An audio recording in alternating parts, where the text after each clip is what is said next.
c'est le Seigneur. Vous tous, serviteurs du Seigneur, qui demeurez dans la maison de Dieu durant les heures de la nuit. Disons-le ensemble.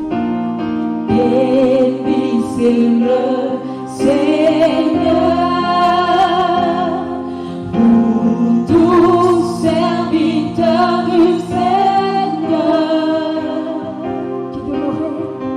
qui demeurez dans la maison de Dieu durant les heures de la nuit. Proclamez encore une fois, bénissez le Seigneur.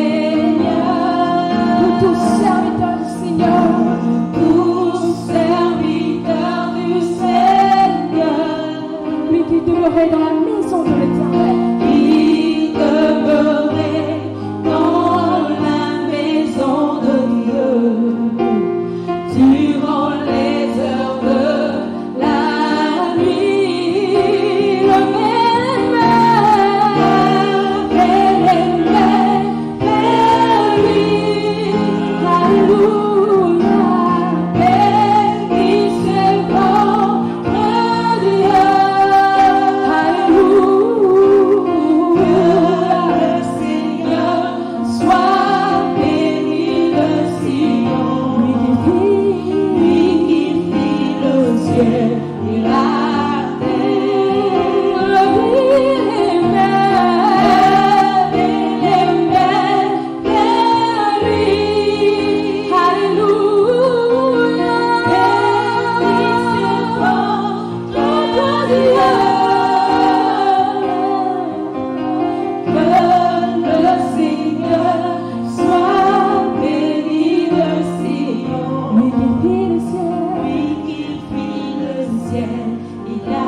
Dieu, nous bénissons le Seigneur Jésus qui nous donne l'occasion ce soir de nous retrouver ici pour partager la bonne parole du Seigneur avec le peuple de Dieu que nous sommes d'ici comme d'ailleurs.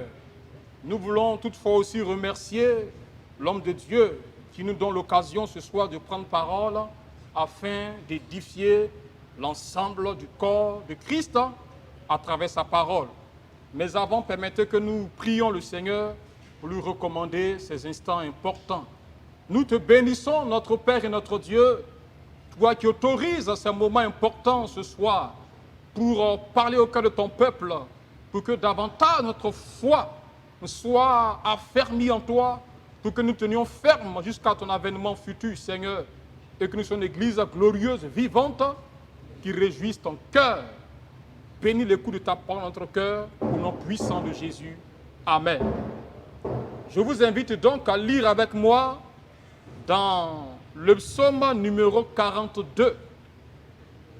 Le psaume numéro 42, je fais la lecture. Au chef des chantres, cantique des fils de Corée. Comme une biche soupire après des courants d'eau, ainsi mon âme soupire après toi. Ô Dieu, mon âme a soif de Dieu, du Dieu vivant. Quand irai-je, paraîtrai-je devant la face de Dieu? Mes larmes sont ma nourriture jour et nuit, pendant qu'on me dit sans cesse, où est ton Dieu?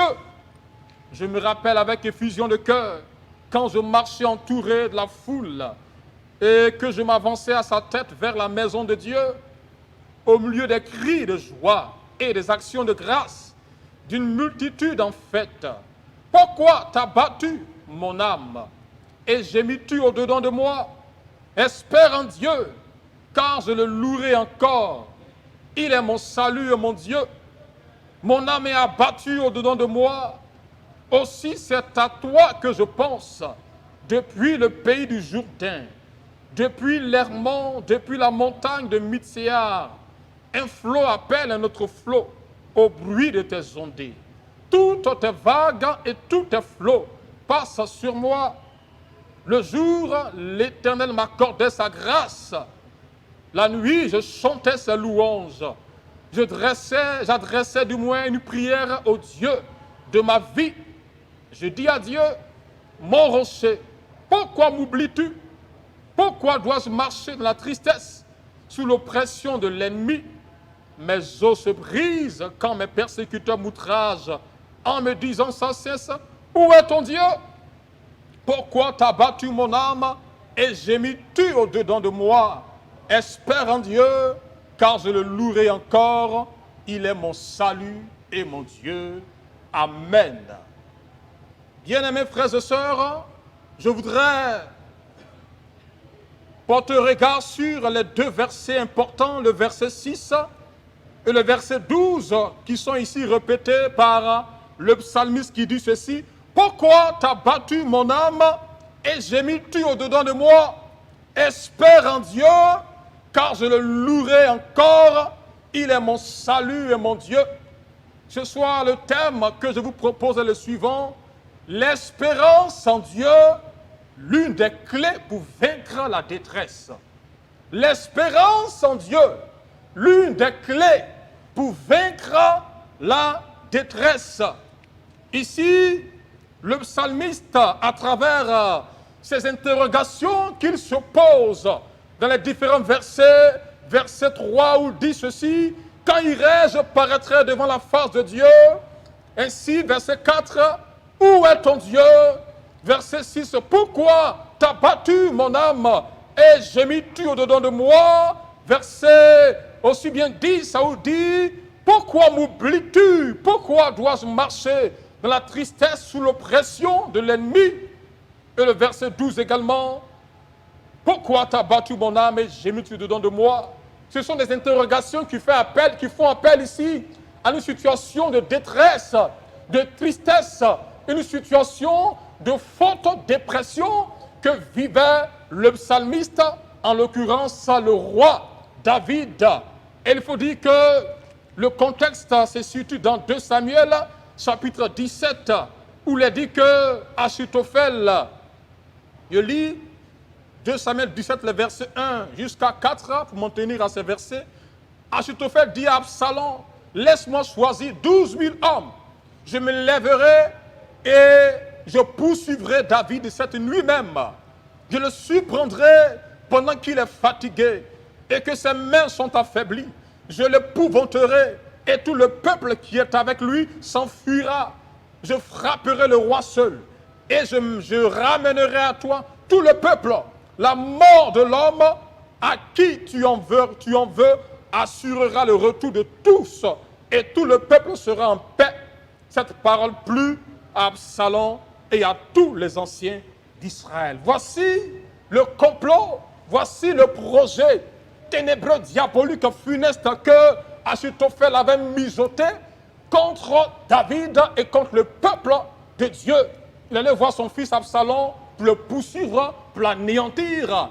Donc ici, David était comme pourchassé, poursuivi par son fils et par ses ennemis qui en voulaient à sa vie. Et c'est pourquoi il s'exprime ici à travers ces interrogations pour invoquer Dieu, pour soumettre son âme à espérer en Dieu, car il n'y a que Dieu seul qui puisse le sauver, qui puisse le délivrer, l'affranchir, lui apporter une assurance totale et véritable.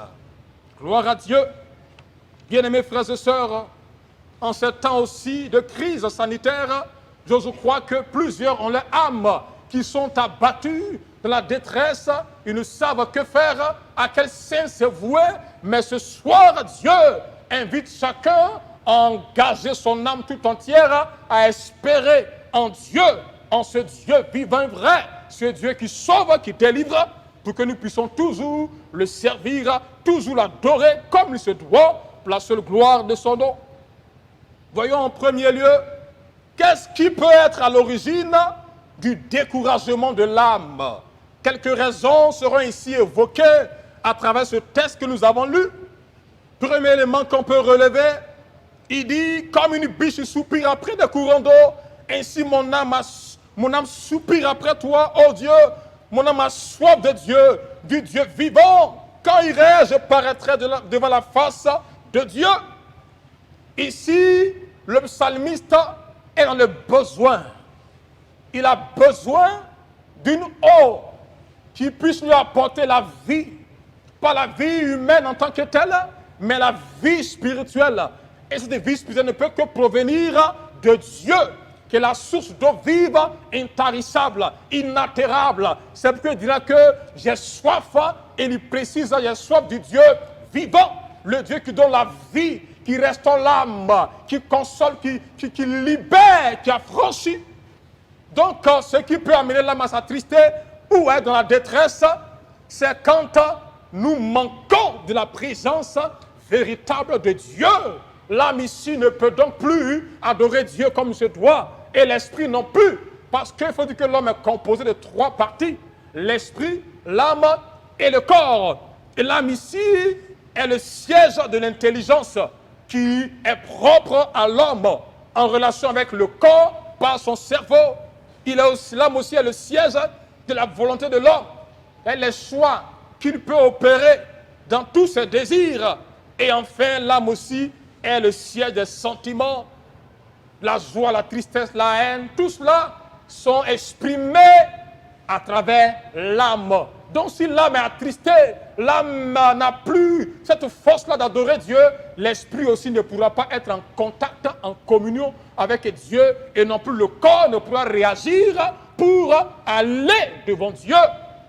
Donc le manque de la présence de Dieu peut amener l'âme à s'attrister, peut amener l'âme à être dans l'abattement et à gémir. Deuxième raison qu'on peut évoquer, le verset 8-4, il dit « Mes larmes sont ma nourriture jour et nuit, pendant qu'on me dit sans cesse, où est ton Dieu ?» Qui lui dit sans cesse, où est ton Dieu? Ce sont ses ennemis, ce sont ses bourreaux, c'est tous ceux qui pourchassaient David, qui lui en voulaient. Ce sont eux qui disent, mais où est ton Dieu? Ils se moquent de lui. Oui, ils se moquent de lui. Mais David ici, effectivement, quand on dit où est ton Dieu, c'est une moquerie. On se moque de lui. Tu n'as pas dit, tu es un enfant de Dieu. Tu n'as pas dit, tu adores Dieu, tu le pries, mais tu es tout malheureux. Tu es tout pauvre. Où est ton Dieu? À entendre de telles paroles, tu as mal au cœur. Tu as attristé. Et ces paroles, n'est-ce pas, trottinent dans ton cœur et t'amènent à douter même de la présence de Dieu. T'amènent même à t'interroger, mais est-ce que Dieu est vraiment avec moi? Est-il avec moi? Ne m'a-t-il pas abandonné? C'est une ruse du diable que de croire aux mensonges, que de croire à de telles paroles. Donc, bien-aimés, les moqueries, les railleries de l'ennemi peuvent aussi affecter de façon négative notre âme et l'entraîner, n'est-ce pas, à s'abattre, à gémir et à s'inquiéter. Troisième raison qu'on peut évoquer également, dans le verset au 5, il dit ceci, je me rappelle avec effusion de cœur, quand je marchais entouré de la foule et que je m'avançais à sa tête vers la maison de Dieu, au milieu des cris de joie et des actions de grâce d'une multitude en fête. Oui, il se souvient, il se rappelle lorsque lui, en tant que roi, devant et le peuple, n'est-ce pas, à sa suite, il partait tout droit, n'est-ce pas, dans le temple de Dieu pour l'adorer, pour le célébrer, en chantant des cantiques à la gloire de Dieu. Mais ce n'est plus le cas. Il ne peut plus, n'est-ce pas, adorer Dieu. Il ne peut plus, n'est-ce pas, pousser des cris de joie et des alléluia des actions de grâce comme des expressions de reconnaissance à Dieu. Pourquoi? Parce que son âme est attristée et abattue. Parce qu'il n'est plus dans ce contact avec Dieu. Alors que Paul, dans Philippiens 4, verset 4, dira: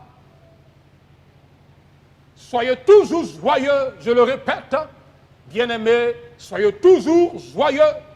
Quand il le disait, il était en prison et on devait l'exécuter. Dans les temps à venir, un homme qui est en prison, qui exhorte ceux qui sont libres à être toujours joyeux.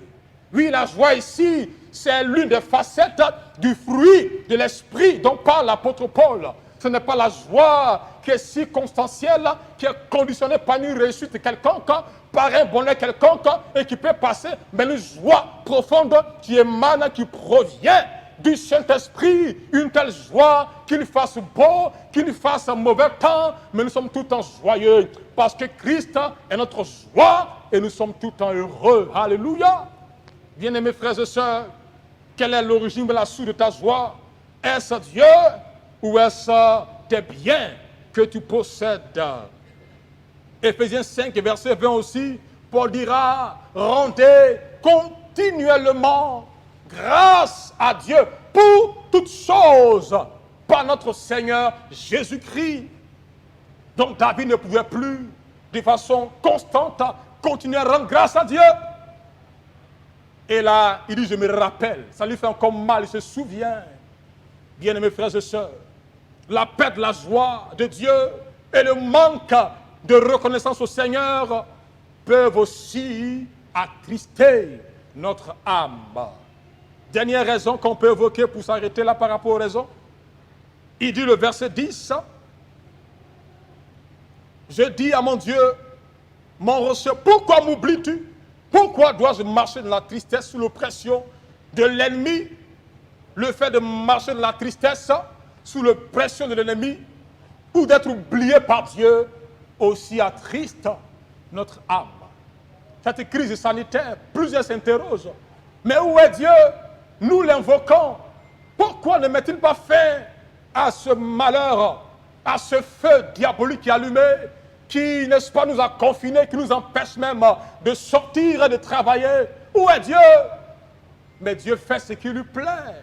Ce n'est pas à nous, n'est-ce pas, de donner des ordres à Dieu. Oui, nous le prions. Mais Dieu fait concourir toutes choses bonnes en son temps pour le bien-être de son peuple. Une parenthèse que j'ouvre. Laissez-moi vous dire que Jésus-Christ lui-même, dans Jean, les chapitres 14, 15 et 16, a pris le soin d'entretenir ses disciples concernant son départ futur vers son Père. Il a préparé leur cœur, leur esprit, qu'elle a vu que leur cœur, leur esprit a commencé à s'attrister, car il dira que votre cœur ne se trouble point, croyez en Dieu et croyez en moi. Il vous promet d'envoyer le Saint-Esprit pour vous conduire dans toute la vérité. Il va vous enseigner toutes choses. Il convaincra le monde de péché, de justice et de jugement. Mais Christ ne va pas s'arrêter seulement à de belles promesses qu'il va le faire. Quand nous lisons le chapitre 16, le verset 33 à la fin, il dit: je vous ai dit toutes ces choses afin que vous ayez la paix à moi. Sachez que vous aurez des tribulations. Prenez courage, car j'ai vaincu le monde. Amen. Vous aurez des tribulations. Christ aussi fait une promesse d'avoir des tribulations. Je crois qu'on n'aime pas entendre de telles paroles. On aime entendre de belles paroles. Mais Christ aussi a promis des tribulations à son peuple. Mais que dit-il? Devons-nous fuir, nous échapper? Il dit: prenez courage. Et sachez que j'ai vaincu le monde. J'ai vaincu Satan, sa cohorte, ce système ténébreux. J'ai vaincu le monde. Donc, pour prendre courage, il faut s'appuyer sur la victoire de Jésus. Il faut s'approprier de sa victoire totale. Car il a dit que tout pouvoir m'a été donné dans le ciel et sur la terre. Le pouvoir de Christ est un pouvoir qui est absolu. Un pouvoir qui a une dimension céleste, dimension terrestre, même dimension souterraine.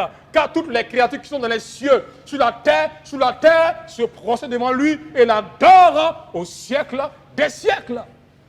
Donc il faut prendre courage dans ces temps de crise. sanitaire Covid-19, comme on le dit, et ne pas se décourager, ne pas laisser notre âme être emballée par les moqueries, par les injures, par toutes sortes de paroles qui vont attrister notre âme au point de nous amener à douter de Dieu, qui serait un péché. Je dirais même un péché, car quiconque doute de Dieu pêche contre Dieu, car il limite Dieu. Voici ces quelques raisons qu'on peut évoquer et qui pourraient éventuellement conduire l'âme au découragement. Deuxièmement, quelle est donc la solution que Dieu nous donne dans sa parole pour vaincre ou triompher de la détresse? Versets 6 et 12, qui sont comme des refrains, disent ceci: pourquoi t'as battu mon âme et gémis-tu au-dedans de moi? Il parle à son âme. Mais pourquoi tu t'abats? Pourquoi tu t'agites même? Reste tranquille. Il dit: espère en Dieu, car je le louerai encore. Il est mon salut et mon Dieu. Alléluia. La solution qu'il nous donne ici, il dit: espère en Dieu. Notre âme doit espérer en Dieu. Non pas espérer, n'est-ce pas, aux solutions humaines. Non pas espérer aux solutions de ce monde, de quiconque. Non, non, non, non. Mais d'espérer en Dieu. Ce Dieu qui a fait les cieux et la terre. Ce Dieu dont, n'est-ce pas, la parole qui est dite s'accomplit, quels que soient les temps et les circonstances. Ce Dieu qui a donné Jésus-Christ, qui est mort à la croix pour nous sauver de la vaine manière de vivre et nous introduire dans sa présence. C'est en ce Dieu-là que notre âme doit espérer. Tu ne dois pas espérer en tes biens de ce monde, en tes fortunes, même pas en ton épouse, même pas en ton époux, parce que Dieu peut enlever ton époux, Dieu peut enlever ton épouse, et donc ton espérance sera foutue. C'est pourquoi Paul dira dans 2 Corinthiens, le chapitre 4,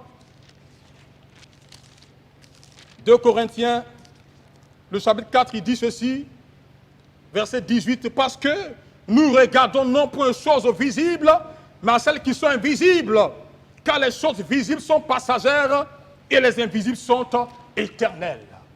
Alléluia. Nous devons espérer en Dieu, le Dieu vivant et vrai, le Seigneur tout-puissant, pour que notre âme soit libérée, soit franchie, afin que nous puissions toujours continuer à l'adorer. En qui espères-tu, mon frère, ma soeur, peuple de Dieu, leader spirituel, conducteur spirituel, en qui espérons-nous aujourd'hui, en ce temps de la fin, où nous constatons toutes sortes de bizarreries par-ci par-là? Ce soir, Dieu invite l'Église du Seigneur, d'Éden de cuir, et l'Église dans son ensemble, à espérer en Dieu, en ce Dieu vivant et vrai, qui ne meurt jamais, qui est le premier et le dernier, le commencement et la fin, le véritable. Alléluia. Que son nom soit béni. Troisième point, nous terminons par là. Que gagnent tous ceux qui espèrent en Dieu en temps de détresse? Oui, quand notre âme espère en Dieu, l'âme est libérée, l'âme est restaurée, l'âme est vivifiée, l'âme est redynamisée, dégagée, affranchie de tout ce qui est superstition, tout ce qui est peur, tout ce qui est angoisse, tout ce qui est désarroi, culpabilité, tout ce qui est oppression et crainte qu'il avait emballé. Notre âme est libérée, notre esprit aussi est aisé pour adorer Dieu comme il se doit, car les trois entités s'entremêlent. Ils sont intimement liés pour agir pour le compte de Dieu. Notre âme est libérée, notre esprit est restauré, nous avons une fraîcheur spirituelle et le goût, la relation avec Dieu renaît comme une terre, n'est-ce pas, altérée, qui reçoit de l'eau vive et qui est restaurée, qui est revivifiée. Ainsi notre âme sera revivifiée. Nous prendrons donc courage, un élan vivant, véritable, pour poursuivre la marche avec Dieu. Alors ne perds pas courage, mon frère, ma soeur, car tu peux être restauré, tu peux être relevé, être redynamisé, pourvu que tu espères en l'Éternel, ton Dieu. Deuxième bénéfice que nous pouvons gagner, c'est que nous avons le salut. Quand il dit, espère en Dieu, car je le louerai encore, il est mon salut. Et mon Dieu, désormais il peut louer Dieu, il peut l'adorer, il peut le célébrer. Je le louerai encore, je le louerai encore. Il peut le célébrer, il peut l'adorer, il est son salut. Quand la Bible parle de salut, elle fait allusion à la délivrance, à la guérison, au bien-être spirituel, social, matrimonial, conjugal, financier, tous les domaines sociaux, existentiels en rapport avec l'être humain. Le salut, c'est comme un paquet dans lequel nous avons tout ce que nous désirons. Oui, il nous apporte le salut. Dieu veut t'apporter le salut, pourvu que tu espères en lui, même en ce temps de confinement. Même si le déconfinement a lieu plus tard, il faut toujours espérer en Dieu, afin qu'il te protège, te préserve de cette pandémie qui se propage et qui atteint des vies. Il n'y a que Jésus seul, l'Éternel seul, qui puisse te sécuriser. Et enfin, dernière bénédiction que nous obtenons, Jérémie 17, verset 7 nous dit ceci, et je lis, « Béni soit l'homme qui se confie dans l'Éternel, et dont l'Éternel est l'espérance. » Alléluia. Il est béni. Il est une bénédiction, celui qui se confie en l'Éternel, dont l'Éternel est pour lui une espérance. Il est béni de Dieu. Gloire à Dieu. Veux-tu une bénédiction? Que l'Éternel soit ton espérance, afin que ta vie soit épanouie et que tu puisses adorer Dieu comme il se doit, afin que ta relation avec Dieu soit redynamisée.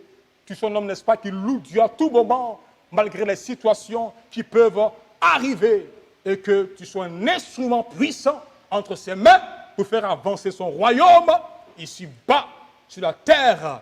Que son merveilleux nom en soit béni au siècle des siècles. Je conclus simplement en lisant cette portion dans Lamentation de Jérémie, chapitre 3, verset 19 à 25, qui dit ceci: « Quand je pense à ma détresse et à ma misère, à l'absinthe au poison, quand mon âme s'en souvient, elle est abattue au-dedans de moi. Voici ce que je veux repasser en mon cœur, ce qui me donnera de l'espérance.